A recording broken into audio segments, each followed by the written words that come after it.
అనగనగా ఒక అడవిలో ఒక తాబేలు ఉండేది. అది చాలా నెమ్మదైనది, అలాగే తెలివైనది కూడా. ఆచితూచి అడుగు వేసే వ్యక్తిత్వం కలది. అదే అడవిలో ఒక కుందేలు కూడా ఉండేది.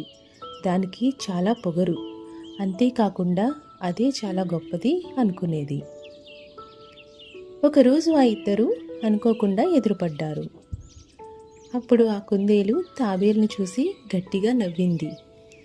హే చిట్టి తాబేలు, నువ్వు ఇంత నెమ్మదిగా నడుస్తున్నావు, ఈ రోజుకి ఇంటికి అసలు చేరుకుంటావా? నాతో పరుగు పందెం పోటీ పెడితే నువ్వు ఖచ్చితంగా ఓడిపోతావు అని కూడా అంది.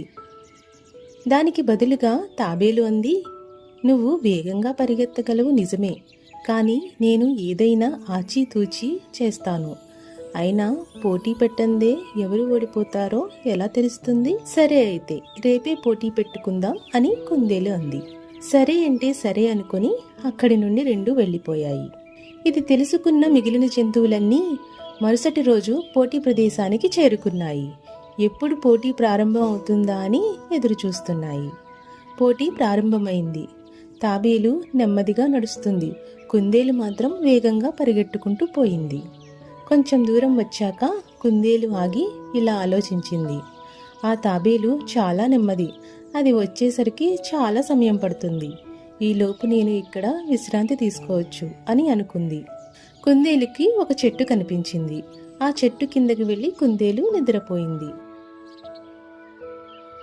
దానికి తెలియకుండానే అది గాఢ నిద్రలోకి వెళ్ళిపోయింది. కాసేపటికి తాబేలు అక్కడికి వచ్చింది. కుందేలు నిద్రలో ఉండటం చూసి అది మెల్లగా నిశ్శబ్దంగా కుందేలును దాటుకుంటూ వెళ్ళిపోయింది. కొంత సమయం తర్వాత కుందేలుకి మెలకు వచ్చింది. అయ్యో, చాలా సమయం అయిపోయిందే, ఆ తాబేలు ఎక్కడ ఉందో ఏంటో అనుకుంటూ అక్కడి నుండి పరిగెత్తడం మొదలుపెట్టింది. జంతువులన్నీ ఎవరు గెలుస్తారో అని ఉత్కంఠతో ఎదురు చూస్తున్నాయి. ఈలోపు తాబేలు ముందుగా అక్కడికి వచ్చింది. గమ్యాన్ని చేరుకుంది. జంతువులన్నీ చప్పట్లు కొట్టి తాబేలు విజయాన్ని వేడుకగా జరుపుకున్నాయి. ఆ తరువాత కుందేలు అక్కడికి పరిగెత్తుకుంటూ వచ్చింది. కానీ అప్పటికే గమ్యాన్ని చేరుకున్న తాబేలును చూసి కుందేలు సిగ్గుతో తలదించుకుంది. అప్పుడు తాబేలు ఇలా అంది, చూడు కుందేలు, నువ్వు వేగంగా పరిగెత్తగలవు, కానీ కొన్నిసార్లు ఆలోచించి అడుగు వేస్తేనే మనకు మంచి జరుగుతుంది అని అంది. దానికి కుందేలు కూడా అవును అని ఒప్పుకుంది. ఈ కథలోని నీతి ఏంటంటే, ఆలోచించి తీసుకునే నిర్ణయమే మనల్ని విజయానికి దగ్గర చేస్తుంది.